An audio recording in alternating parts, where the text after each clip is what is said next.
Alright guys, John McDevitt here with a quick tip for you. This is in regards to adjustable push rods. We're going to be putting in the Power Kit, which is a new cam from Screamin, as well as their adjustable push rods, which means you get to cut your old push rods out with bolt cutters.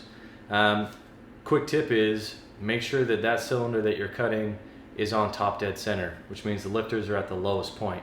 That way you don't have as much pressure on that push rod and you don't run the risk of it cutting and shooting out, hitting yourself or the bike and damaging something.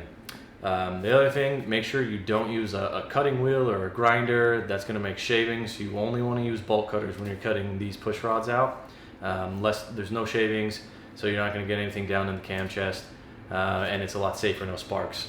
So there's your quick tip. Adjustable push rods, cutting your ones out. See you guys next time.